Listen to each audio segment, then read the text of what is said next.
Dobar dan, ovo je podcast Živi pečen, ja sam Aleksandar Petrović. Danas ćemo govoriti o jezičkim sajtovima. Moji gosti su lingvisti Slobodan Novokmet, Marina Nikolić i Svetlana Slijepčević-Bjelivuk. Dobrodošli. Hvala. Bolje vas našli. Danas kad neko piše, uglavnom koristi sajtove kao što su kako se kaže, odnosno kako se piše, šta znači. Međutim, to ne bude dovoljno, često jezik se menja, ljudi žele da pročitaju ipak nešto više o tome, a opet da to budu, da koriste rečnike, gramatike, to je malo i preobimno i zato najčešće koriste kolumne o jeziku. Najpoznatija je bila ona Ivana Klajna u Ninu, pa je bio Egona Feketa u Politici, danas je u Politici Rade Stijović, a kad su u pitanju sajtovi, to je sajt Jezikofil. Moji gosti su sa Instituta za srpski jezik, inače urednici i pokretači sajta Jezikofil.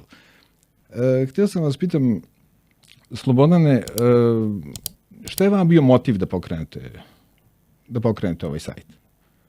Pa mi smo primetili, radeći na institutu, da postoji dosta, da kažem, da je taj neki prostor popularne lingvistike zapravo u tom trenutku kada smo mi pokretali sajt pre 10 godina, dakle 2013. Znači bit ćemo, sad ulazimo u 11. godinu rada, da je taj prostor neke popularne lingvistike, te neke praktične lingvistike, te ljudima trebaju brza, efikasna rešenja za svakodnevne nedoumice jezičke koje imaju, bilo da rade u medijima, bilo da rade u nekim drugim institucijama, u školi i tako dalje. Dakle, da je taj prostor nekako nepokriven. Znači, vi imate škole, imate fakultete, imate institucije koje se bave jezikom, ali imali ste vrlo malo sadržaja nekih svakodnevnih, naučno-popularnih koji su mogli da pokriju taj neki prostor praktične, popularne, svakodnevne, da kažem, lingvistike i svakodnevnih nekih nedoumica koje ljudi zaista imaju koristeći jezik u zaista situacijama koje su životne, da kažemo.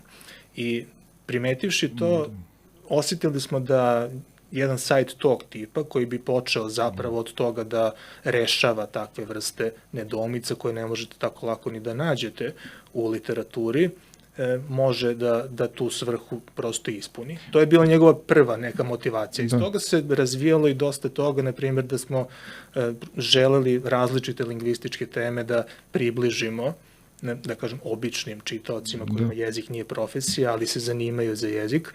Dakle, hteli smo da im približimo neke teme kojima svi mi na institutu bavimo. Institut se bavi i istorijom jezika i savremenim srpskim jezikom i leksikografijom, tako da hteli smo neke teme da približimo na naučno-popularan način, prosto u tom trenutku u mediju koji je bio još uvek neistražen, jer nije toliko jezika bilo na internetu, da, pomenuli ste, bilo je članaka, bilo je radio emisija, bile su čak pokušaji nekih televizijskih emisija, ali nije bilo toliko sadržaja na internetu tog tipa. Eto, to je bila neka prva motivacija kako smo krenuli. Da li sad institucije gube na značaju kada se pojavili jezički sajtovi? Pa ne bi trebalo institucije da gube na značaju, zapravo naprotiv, oni bi trebalo da pomažu takvim da kažem, neformalnim načinima bavljenja jezikom. Vi sada, umeđu vremenu, naravno, sajt je nekada bio možda jedino pribežište da ste vi mogli u tom digitalnom prostoru da se izrazite, sada imate mnogo više mogućnosti. Dakle, od Facebooka, koji sad već pomalo gubi trku sa onim što se dešava na Instagramu, što se dešava na TikToku, što se dešava upravo i u podcastima, na YouTube i raznim drugim platformama. Dakle, institucije treba da budu tu da na neki način usmeravaju rad takvih instanci koje se opet bave jezikom na neki svoj način. Naravno, ne treba prenebregnuti ono što jeste njihov domen, a to je izdavanje referentnih priručnika, rečnika, gramatika. Dakle, vi negde morate uvek potvrditi to što govorite i na neki način što savjetujete ljude. Marijana, da vas pitam, koliko vam se ljudi često obraćaju Nama se vrlo često obraćaju ljudi svakodnevno i više puta dnevno, posebno što nas ima na svim društvenim mrežama i aktivni smo i stalno prisutni i to je dobro jer ljudi dobiju na vreme informaciju, dobiju odgovor, a ono što mi je draže to je da se kolege javljaju, posebno kolege iz medija, lektori iz različitih televizijskih i drugih medijskih kuća i imamo saradnju sa njima. Mislimo da je to na korist i njihovu i našu. Zašto i našu? Da pratimo koje su tu najčešće sporna mesta u jeziku, oko takvih mesta ima, da li prevladavaju jezičke predrasude ili su zaista ta pitanja važna normativna pitanja i s tim u vezi mi ćemo se dublje pozabaviti određenim problemom ukoliko on zaista postoji, a nije predmet samo neke lingvističke teorije. Znate, ono što je praksa, mi koji radimo u institutima nekada i sami imamo osjećaj da smo se udaljili od onoga što je svakodnevni govor ili ono što je svakodnevna jezička upotreba. I ovo što je Slobodan rekao, da instituti izdaju kapitalna dela i kapitalne publikacije, ali se one ne mogu toliko brzo promeniti ili nove izdanja, kako neka recimo nova reč ili novo ime dođe iz drugog jezika, najčešće iz engleskog jezika, ne stigne sve da uđe u referentne priručnike, pravopise i rečnike. Zato smo mi tu jedna spona između, da kažemo, institucija i korisnika jezika, odnosno govornika srpskog jezika. Svetlana, koje su najčešće pitanja koje vam postavljaju? Pa najčešće pitanja tiču se na prvom mestu transkripcije i pravopisa i tu su često pitanja novih reči. S obzirom na to da vi ste spomenuli da se jezik menja, ali se on menja po nekakvim pravilima, a uglavnom i pod dejstvom spoljašnjih faktora, na prvom mestu društvenih. Mi smo imali jednu veliku društvenu krizu kada je bila epidemija, zapravo pandemija koronavirusa i tada smo videli na najbolji mogući način kojom brzinom se jezik menja i na kojim se sve nivoima jezik menja. I u tom periodu smo dosta sarađivali sa novinarima i sa urednicima, ali i sa čitaocima koji su zainteresovani za jezička pitanja, kada je reč o uplivu novih reči. Tada je bila pandemija zdravstvena, ali i pandemija novih reči i novih konstrukcija. Zatim, često nam se obraćaju lektori kada dođu do nekih pitanja na koja ne mogu da nađu odgovore u postojećim priručnicima, a to je uglavnom opet vezano za nove pojave, odnosno za nove reči. Tu su često i pitanja koja se tiču ovoga o čemu je koleginica Marina govorila, a to su jezičke zablude, jezički mitovi. Nekako se s kolena na koleno prenose pojedina pravila, kvazi pravila, koje zapravo nisu pravila i onda se u nekom momentu ljudi preispituju pa da li je to baš tako, da li mi možemo da nazovemo nekoga telefonom i da li možemo da ga zovemo da li nazvati telefon, da li je pravilno reći nazvati nekoga telefonom ili sa telefona i slično. I tu su uvezana u stvari i sintaksička pravila i pravila leksička, zapravo pravila rekcije, nekih novih sintaksičkih konstrukcija. Odjednom su počeli svi da komuniciraju nešto umesto da komuniciraju sa nekim, pa je onda i to bilo jedno od pitanja kojima smo se bavili. U suštini pokušavamo da nadomestimo ono o čemu nije pisano u literaturi i pokušavamo da popularišemo jezičku kulturu na jedan zabavan način, prateći aktuelna društveno-politička dešavanja, savremena društveno-politička dešavanja. Ono što ste pitali kolegu Slobodana, pa bih sada da se na trenutak vratim i na to, mi moramo da budemo komplementarni sa naukom. Ali u trenutku kada smo mi kao sajt nastali, nijedna državna institucija nije imala svoj sajt, a nije imala ni kanale. Danas, 2024. godine, vi imate institucije koje su prisutne na svim društvenim mrežama. I Matica Srpska, i odseci za srpski jezik, i srbističke katedre, i instituti. A 2003. godine, 4. 5. nismo imali Facebook. A 2013. nismo imali sajtove koji se time bave i nije bilo državnih institucija koje na taj način popularišu svoj rad. Tako da mi nismo samo popularisali jezičku kulturu, mi smo 2013. kada smo započeli sve ovo, popularisali Institut za srpski jezik. I sve one državne institucije koje su objavljivale priručnike normativne, priručnike, pravopis, gramatike i sl. Pomenuli ste vreme pandemije. Svi smo mi pisali koronavirus i govorili, pisali smo nekad odvojeno, nekad spojeno, a onda posle nekoliko meseci dobili smo virus korona, odluku Odbora za standardizaciju. To je malo ko prihvatio. Da li kasnite? Da kažem da je u toj odluci je bilo ono što je bilo problematično ljudima u medijima, to je stajalo je biće virus korona kao što je vetar razvigorac. I sad ljudi su reagovali. Centar Sava je bila konkretno u samoj odluci, poređenje sa centrom Sava. Da li je dobro, da li je dobro što smo, pošto su ranije, što su bili virusi, bio papiloma virus, uvek je bio virus na drugom mestu, bez obzira što je taj neki anglosaksonski red reči, ali u medicini je to nekako uobičajeno. Tako je. Više virus korona ljude zbunjivao i da li je to trebalo doći ranije? Ta odluka. Ovako, mi smo vrlo često saglasni sa svim odlukama koje Odbor za standardizaciju donese. Sa ovom, to je, ja mislim, jedina odluka sa kojom mi kao sajt i kao urednici sajta i kao neko ko je pre njih napisao članak o tome, nismo saglasni. Verovatno je to jedina naša tačka sporenja, upravo to. Baš problematičan članak iz perspektive Odbora za standardizaciju sam pisala ja. Koronavirusi su grupa virusa i onako kako su nazvane sve druge grupe virusa, smatrala sam da to treba da bude kriterijum.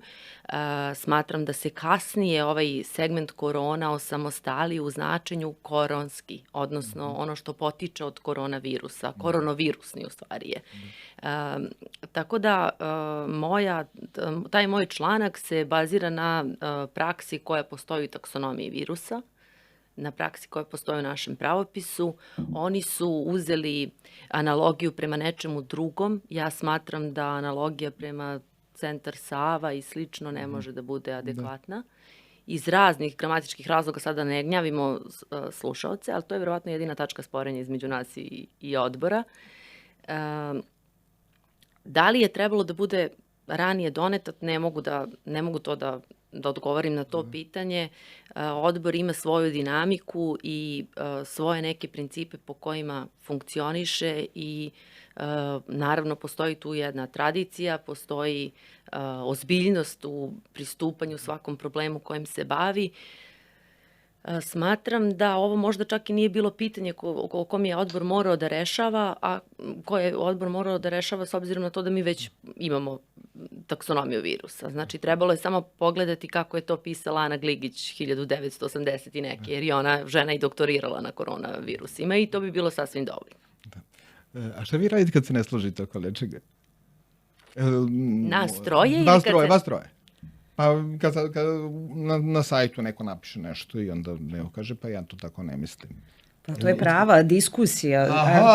Da, imamo čitav niz argumenata kako da ubedimo jedne druge da smo u pravu. Tako da to je dobro zato što to na taj način nauka ide napred.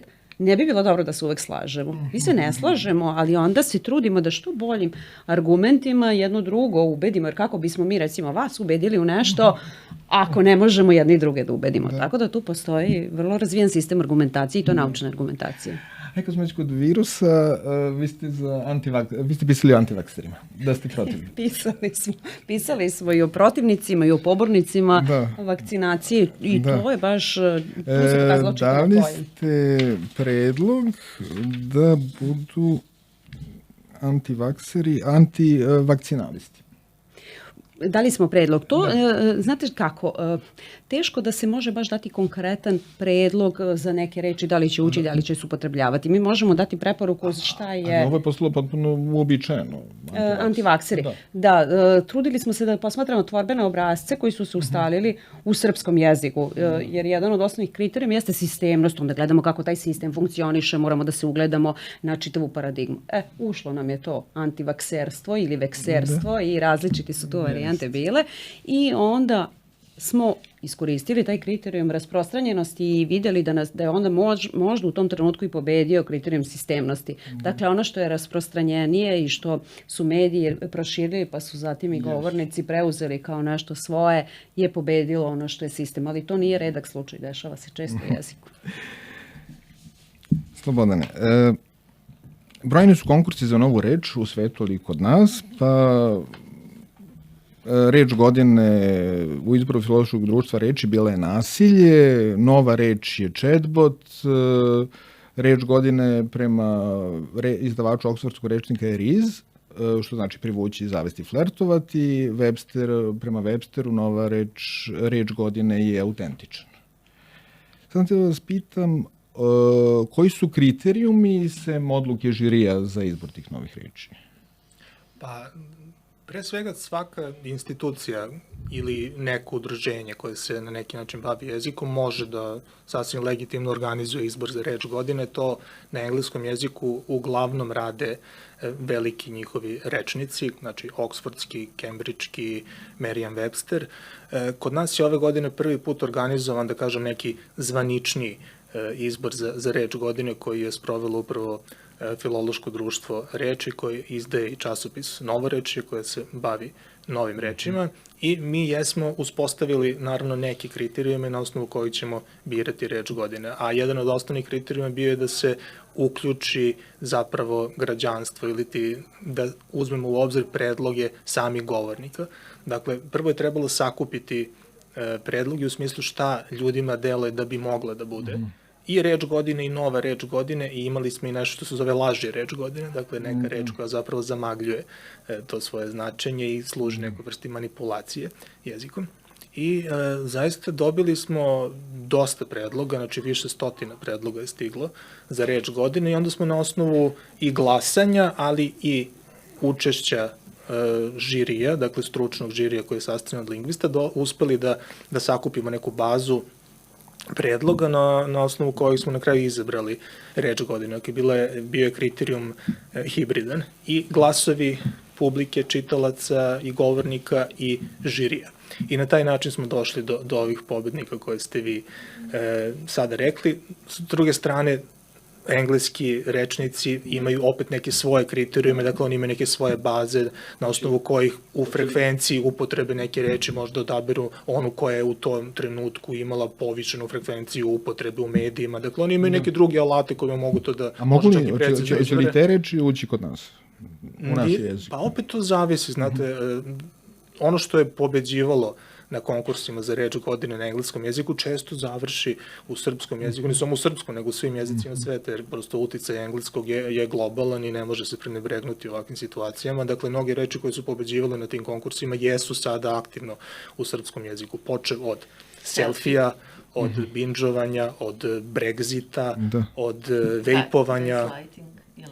Gaslighting je bio 2022. i on polako ulazi. Da, pisali ste review platforma, Blockbuster, Box Office. To su opet neke reči koje su vezane više za industriju filma, za ove sad aktuelne streaming platforme. Dakle, to je nešto što sa industrijom zabave opet ulazi u srpski jezik, menja se vokabular tih industrija. Mi sad počinjemo da filmski i serijski program gledamo na drugačiji način, nije samo jedan medij više odgovoran za to, nego sad imamo i te streamere, to je to nova reč, streaming platforma, streamovati nešto, binđovati nešto, to su sve neke novi pojmovi i nove reči koji ulaze za njih da opišu to kako mi sada... A možemo li mi to prevesti? Pa možemo da pokušamo, što ne znači da ćemo u tome biti uspešni. Da će prihvatiti narod. Naravno, vi možete sve da prevedete, znači bilo da izmišljate novu reč ili da je samo kalkirate, odnosno bukvalno je prevedete. kao što kažem, možete da pokušate, ali u tome verovatno nećete biti uspešni, jer prosto reči ne ulaze u jezik na taj način, tako što se okupi neka komisija i neki odbor i izmisli reči i pusti u etar. Prosto ti zakoni su mnogo prirodniji, mnogo spontaniji i način na koji jedna reč zaživljava prosto zavisi od malih milion faktora koji nemaju veze sa tim šta je rekala neka komisija ili neki individualac.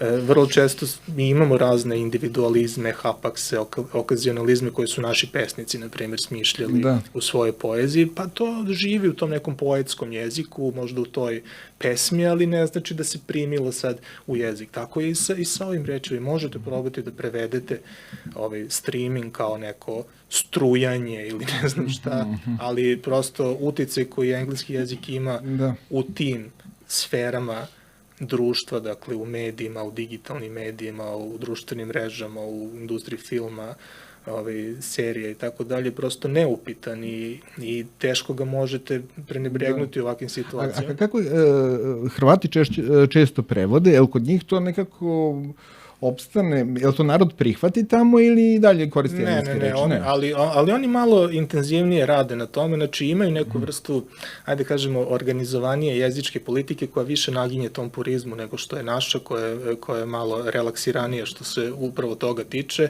ali oni imaju čak i konkurse za nove reči koje treba da zamene te anglicizme, imaju čitav sajt koji se zove Bolje na hrvatskom, gde upravo nude predloge kako prevesti te neke nove termine iz digitalnih medija i digitalnih sfera.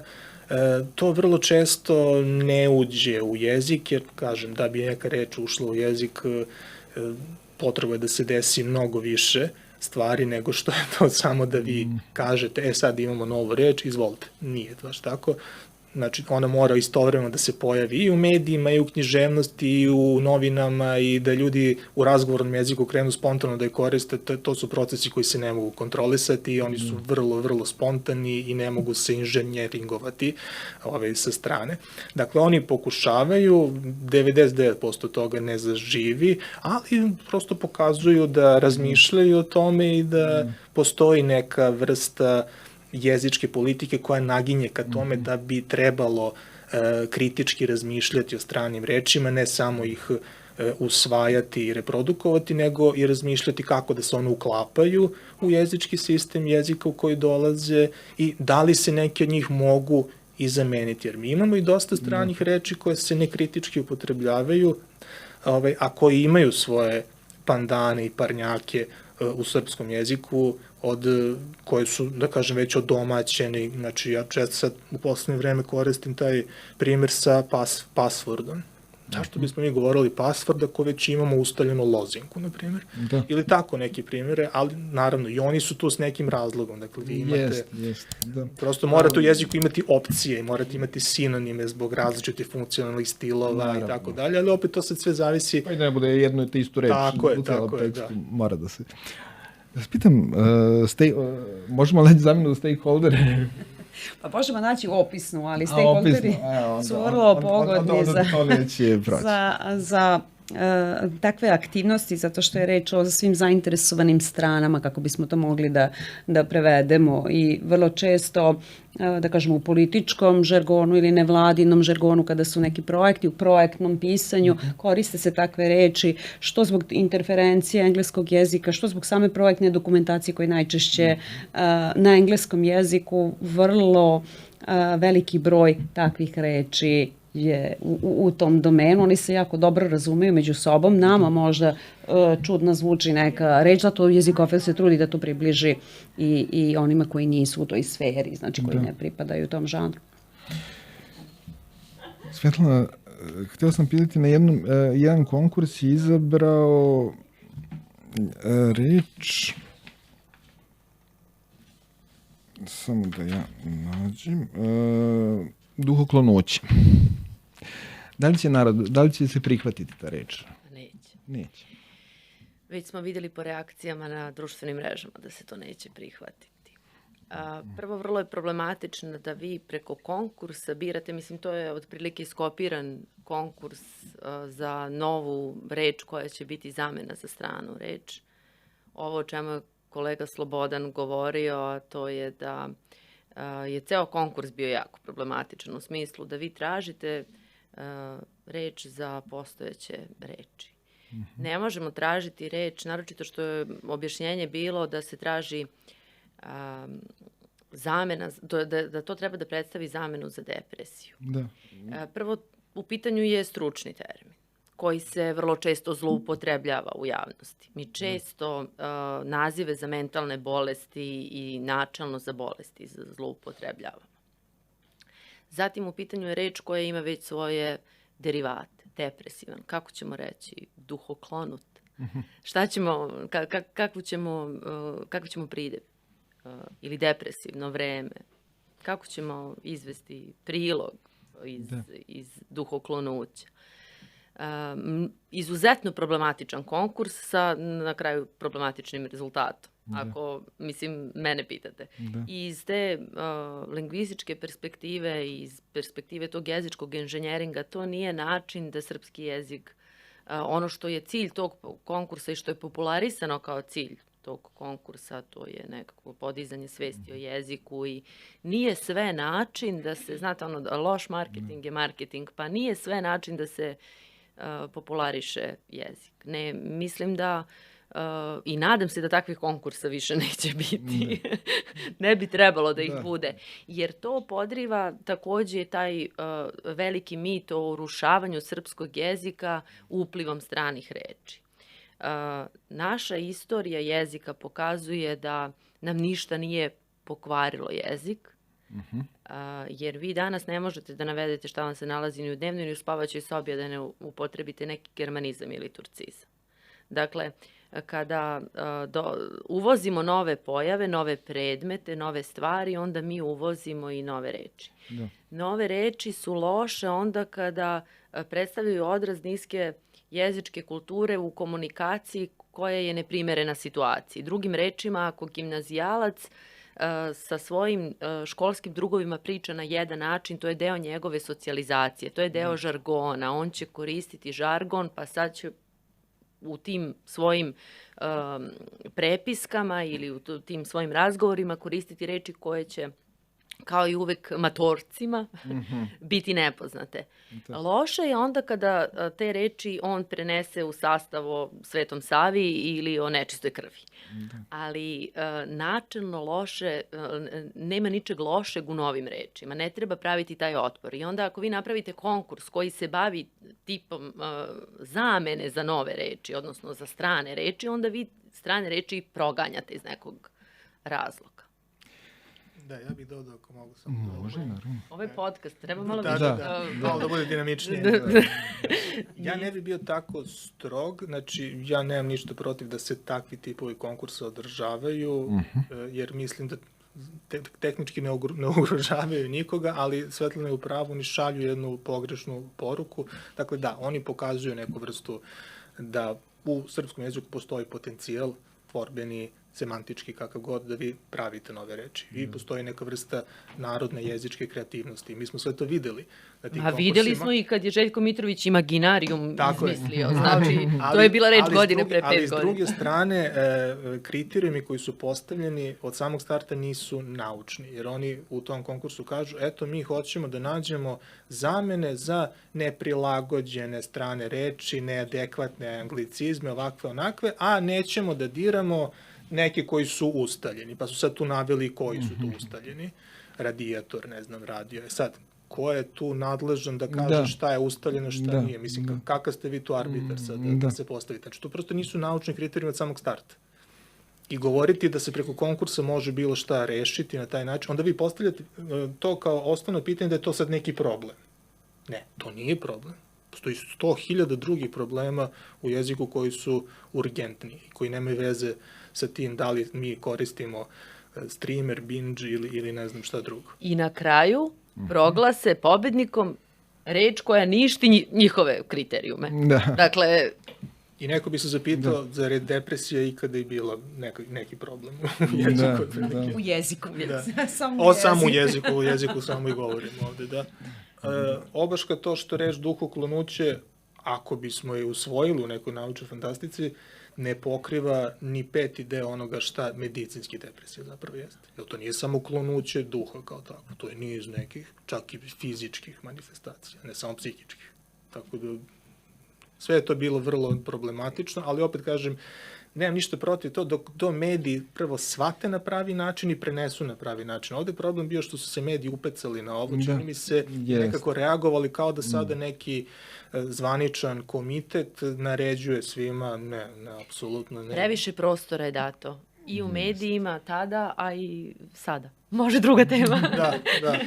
Ali prosto i ovo se moralo objasniti na pravi način. Marina, vas pitam, bila je, prošli put je bilo, meni je gost bila jedna nastavnica, ja sam je pitao za biološkinje, da li bi ona to potrebila, ona kaže, pa ja bih pre nešto je spontano, na primjer, biologičar da kažu deca. Da, interesantno je to. Vi ste o tome pisali i vi ste negde stavili da protiv toga ste da se izvode ženska zanimanja iz prideva. Da, zato što je to neuobičajeni princip i oko biologičarke, da, ono postoji, ako govorimo opet o onom kriterijumu rasprostranjenosti, ali je žargonska reč. Jest. To je učenički žargon i oni na taj način, da ne kažu nastavnica biologije ili profesorka biologije, kažu biologičarka. Tako da sad ako bismo, recimo da sam ja profesorka biologije, da sam biologičarka, to bi nekako ipak ostavilo za školu, a ne bih se predstavila kao diplomirana biologičarka, recimo. Ali vi ste dali predlog virusologica. Da, to jesu bili predlozi, međutim, više puta smo spomenuli da čak i ti predlozi koje mi imamo, bez obzira na naučnu argumentaciju, ne budu prihvaćeni. Ono što se ustalilo jeste ili proširilo u tom trenutku, pričamo o periodu pandemije, jeste virusološkinja i nije ni virologinja, ni virologica kako bi možda bilo bolje sistemski i tvorbeno. Ali još oni naši, ja ne znam sad, izdanje iz 95. one gramatike Stanočić-Popović, mi smo imali u tvorbi, baš sam našao stomatološkinju. Eto, da, bilo je. Tako da je bilo to, u jednoj rečenici. Da, profesor Staničić je pisao 2 rada, on čak piše o tome i on dopušta, odnosno favorizuje čak tu vrstu tvorbe. Kažem, ne slažemo se uvek, svi imamo različite poglede na stvari, po ostalom i na ove tvorbene obrazce, ali jezička realnost je recimo demantovala ono što smo mi preporučili, tako da imamo i psihološkinju i dramaturškinju vrlo aktivni, mislim da će i takvi obrazci biti aktivni i jezik rodne ravnopravnosti ili rodno osetljiv jezik je naša realnost, kako god se on manifestuje, mislim da je to dobro i on ne bi ga ograničila samo na ovih sufikse o kojima mi govorimo, nego potreba za vidljivošću žena u jeziku, pa makar se ona ostvarila i na taj način, ja podržavam rodno osetljiv jezik. Slobodno da vas pitam, vi ste isto pisali o rečniku Srpske akademije nauka i umetnosti, to je rečnik srpsko-hrvatskog jezika. Mnogi reaguju, kažu zašto se izdaje rečnik jezika koji više ne postoji. Šta je mislite, da li bi trebalo sve ranije tomove da preimenujemo, da budu srpskog jezika? Pa to je nešto, da, institut radi na izradi tog rečnika već dugo, dakle prvi tom je izašao 59. godine, svi znamo koji se jezik upotrebljavao. 59. godine u zvaničnoj upotrebi, on je morao, prosto rečnik je morao da bude odraz tadašnje aktualne geopolitičke, nazovemo, situacije. O tome se aktivno razgovara, to je nešto što je prosto tema i u Akademiji nauka. Postoji niz problema kako bi se to moglo i tehnički uraditi, znate, nije lako na 2/3 nekog urađenog posla sada menjati naziv nečega, dakle mi imamo vrlo kompleksne baze bibliotečke i internetske gde je već taj naziv ukorenjen, koji je citiran ne 1000 nego 1.000.000 puta u različitim radovima. Znači vi sad vrlo je problematično kako to praktično da izvedete, a druga stvar je da li za tim nečim ima potrebe, pošto rečnik samo se izrađuje zapravo na jednoj građi koja zapravo obuhvata ceo prostor štokavskog narečja. I prosto srpski jezik se govorio na celokupnom tom prostoru. On jeste odraz taj naziv jeste odraz tadašnje geopolitičke situacije i vidjet ćemo u budućnosti da li će doći do nekih promena. Ono što mogu da vam kažem je da se o tome razmišlja i da to jeste jedan povod za aktivno preispitivanje opravdanosti toga. Dobro. Da vas pitam, Marina, vi ste isto pisali o tome da danas, naravno, cigane treba zameniti Romima, ali da Puškinovi cigani treba tako i da ostanu. Međutim, jedan naš izdavač je roman Agate Kristi 10 malih crnaca preimenovao u Ne ostani jedan. A ne ostani jedan. Da li vas vređe kad neko ne sluša vašu preporuku? Nego zarad neke političke korektnosti promeni? Ne vređe me. Čak i ja sam i taj tekst nazvala da je gospođica ostala s ciganima negde, jel tako? I upotreba reči gospođica, naravno ne proganjamo je iz jezika i kada pevamo cigani ovamo i slično. Naravno, upotrebljavamo i u vicevima, ostaće ta reč, ali politički nije korektno pripadnike te nacionalne manjine nazivati ciganima, bez obzira kako oni sebe nazivaju. Isto je i za Šiptare, iako oni sebe na svom jeziku nazivaju Šiptarima, kosovske Albance ipak nazivamo Albancima ili kosovskim Albancima. Da, ali mislim, zašto su menjali kad taj roman Agate Kristi postoji toliko dugo i zašto sad menja naziv? Bilo je, znate kako, šta je politička korektnost? Treba posmatrati i okolnosti u kojima se o nečemu govori ili piše. 2018. je bila godišnjica, 100-godišnjica tako, završetka Prvog svetskog rata i dosta se govorilo, bio i naučni skup u Akademiji nauka o Gavrilu Principu i postavilo se pitanje je li on bio terorist. Ne možemo mi govoriti u sadašnjem kontekstu ubistvu prestolonaslednika i terorizmu, to su drugačiji konteksti. Tako da cigani ili crnci su u tom trenutku bili deo srpskog jezičkog sistema i danas jesu, ali se on izdiferencirao i razgovarali smo malo pre pijući kafu i pripremajući se za vašu emisiju o tome o temi Holandije i Nederlanda i šta ćemo raditi sa Nizozemskom. Znate koliko je to prošle godine ili pretprošle za Božić je bilo? To je bilo pred pandemiju, to je bilo 2020.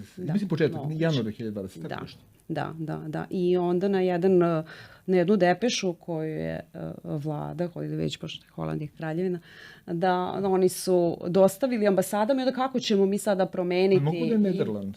Moglo bude Nederland. Ne, kao i za Makedoniju. Meni je interesantno recimo što Makedonija, ja sam očekivala da će ostati Makedonija. A mediji su to prihvatili Severnu Makedoniju kao datost i to mi je vrlo interesantno. Ja sam očekivala da će, eto opet moja pogrešna naučna projekcija, kao i za Twitter. Ja sam očekivala da će Twitter i u medijima ostati, a ne sad društvena mreža X. Vi ćete sada svuda pročitati kako je neko izjavio na društvenoj mreži X. Vidite koliko je to reči, a to je Twitter. Ostale čak i ista adresa, tako twitter.com. X ili X? Ja bih ga rekla i X. Ja sam baš čitao sam to X ili X i neko me pitao, ja rekao, ma stavi putač.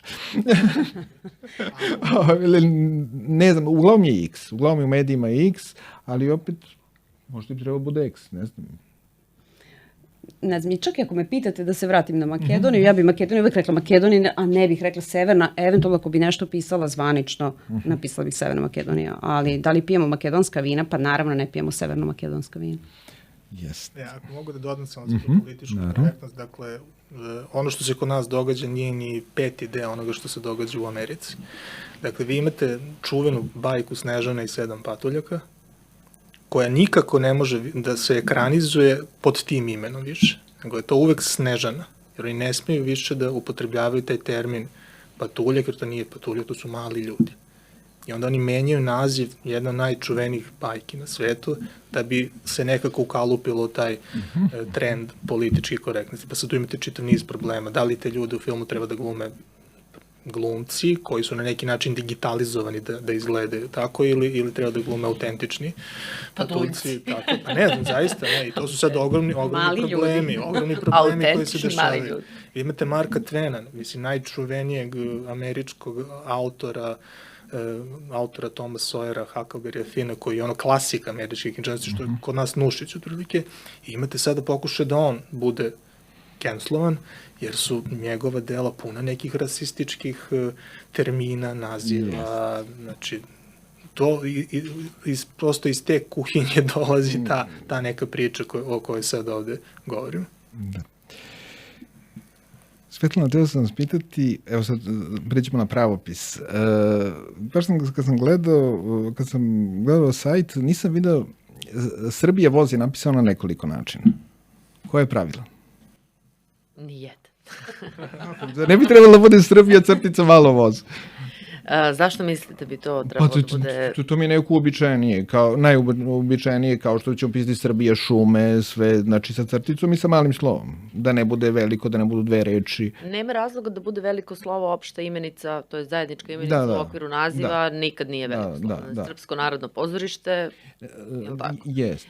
Počeli smo malo da te nazive firmi, u početku su to bile privatne firme, sad su odjednom i državne firme dobile kako se to stručno zove, indeklinabilni prepozitivni element, odnosno dobile su nešto što treba da glumi pridev, znači srpski voz bi bilo, ili srpske železnice bi bilo možda najadekvatniji naziv. Srbija voz je nesrpska konstrukcija, ne može da bude jedna reč, mislim može, onda bi to bila neka sraslica. A ne biste polusloženički, kako se najčešće nalazi, nikada ne bih pisala polusloženički i mislim da ta tačka u pravopisu, da će novi pravopis dati to razrešenje. Ja sam tom tačkom 82 i 83 opsednuta 15 godina. A evo sad ću da vam kažem zašto. Zato što je to najdiskutabilnija tačka u pravopisu. Jer nemate kriterijume koji su jasni detetu u osnovnoj školi. Ako je cilj osnovne škole da vas opismeni, onda pravopis treba da bude jasan i 12-godišnjaku. Znači i onom koji je 6. razred osnovne škole i otvori pravopis i u njemu pročita nekakvo pravopisno pravilo. Da sad ovde nas 4 sednemo i pročitamo tačku 83 i 82, neće nam biti jasno kako pisati narkodiler, niti kako pisati Srbija voz. Zašto? Zato što kaže ako je prvi deo nepromenljiv ili ako je prvi deo prefiksoid ili neki drugi nepromenljivi format. I onda otvorite rečnik koji se nalazi na kraju i shvatite da je sve to jedan mišmaš. I da apsolutno nije dosledan ni sam pravopis i nije usklađen rečnik sa pravopisom, a pravopis sa rečnikom u istoj knjizi. Vi imate situaciju da rock muziku prema pravopisu treba da pišete crticom. Rock muzičar. Zašto? Zašto onda, mislim, po tom principu Srbija voz treba da se piše sa crticom, ali vi tu imate dve reči koje su u jeziku samostalne, koje u jeziku su apsolutno promenjive van tog spoja i nemate ni jedan razlog da stavljate crticu. Crtica treba da označi da je prvi deo nepromenjiv i eventualno ne samostalan. Ali onda ja kad pišem moram da stavim znake navoda obavezno, jer može se u tekstu, u rečenici da se ne vidi da je to preduzeće. Nekako smeta... Slažem se, upravo smo... Kad stavi ta crtica, nekako da dođe kao jedinstven pojam. Slažem se i upravo o tome smo pričali isto pijući kafu, o tome da u praksi takvih nedoumica nema jer je nedvosmisleno jasno da ste mislili na preduzeće u samoj rečenici i kad vi nešto u kontekstu upotrebite u 99% slučajeva vi nemate nedoumicu. Konkretno, u teoriji, mi možemo sada da razvijamo razne teorije o tome da li je nešto ovako ili onako, ali u praksi niko neće misliti da ste mislili na državu plus na nekakav voz ili da vam je promakla greška ako kažete on radi u Srbija vozu. Znači, sigurno niko neće razmišljati o tome da radi u Srbija da vam je ovaj voz uletao iz nekog drugog teksta. Da, a mi, da se nadovežem, dobijamo u srpskom jeziku sve više takvih sintagmi da je prvi deo nepromenjiv i postaje neka vrsta nepromenjivog prideva, iako znamo da nepromenjivih prideva u srpskom jeziku zapravo ima vrlo malo i obično su stranog porekla. To su neki nazivi za teget i tako nešto. A sad imate zbog tih konstrukcija koje se prenose iz engleskog jezika, vi dobijate sve više i više takvih reči.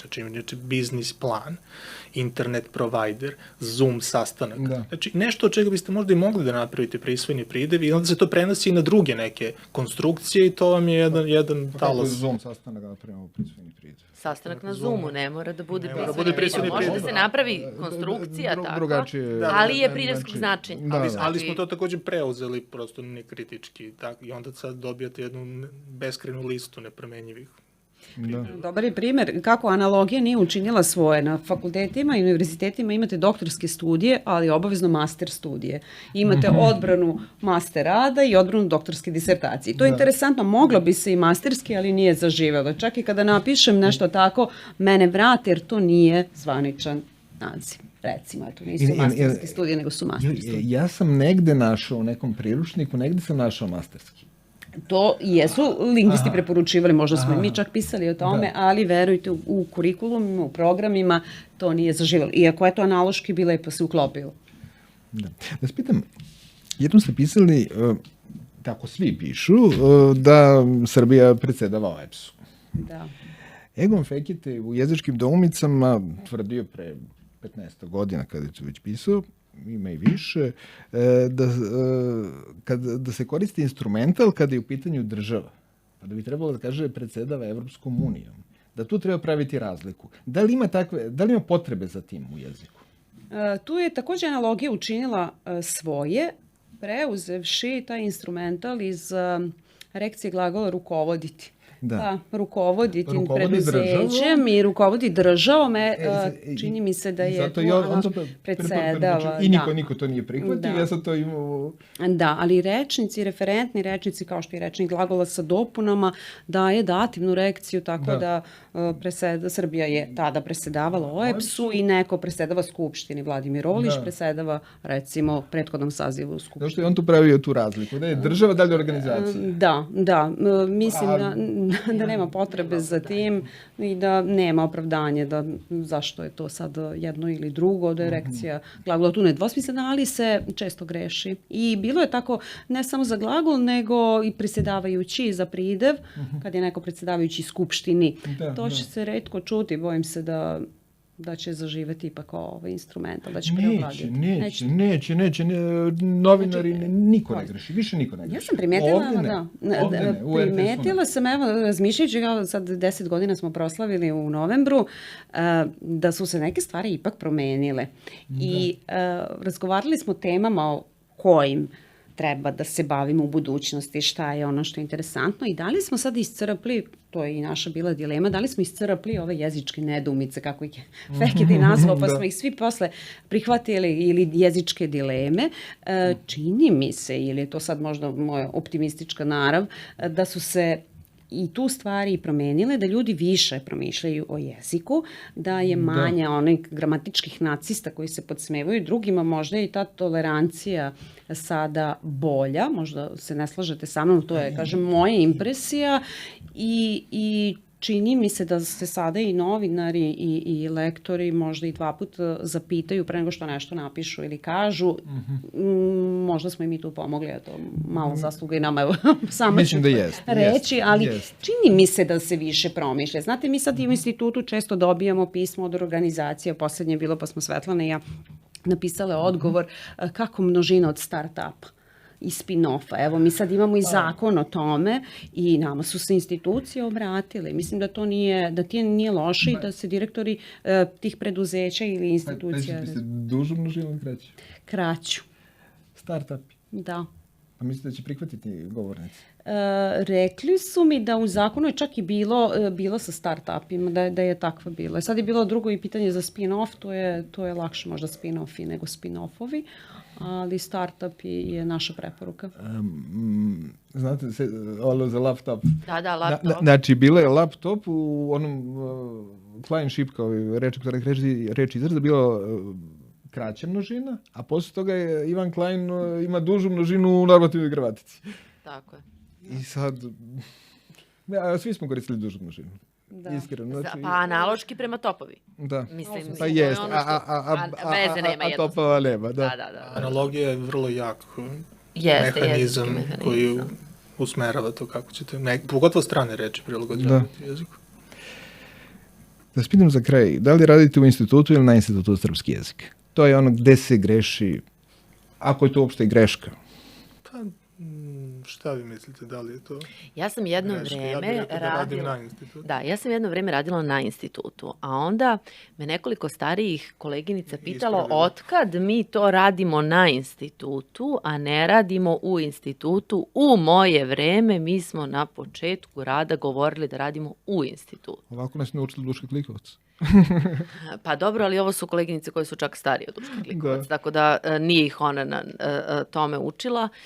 Ja sam naravno to objašnjavala upravo teorijom Duške Klikovac, a to je teorija koja se bavi preslikavanjem društvene hijerarhije i prostora međusobnim preslikavanjem i da kao oni koji rade na višim pozicijama, a ne u višim pozicijama, onda rade na fakultetu, pa rade i na institutu, ali mi nisam bila ubedljiva u tom odgovoru, tako da sad sam od raspoloženja mi zavisi. Nekad sam u institutu kada sam bliže ovom ZAST kvalifikatoru, a kad sam ka neologizmima, onda sam na institutu. Hvala vam na razgovoru. Za podcast Živ pečen govorili su lingvisti Slobodan Novokmet, Marina Nikolić, Svetlana Slijepčević-Bjelivuk, urednici i pokretači sajta Jezikofil. Vidimo se uskoro.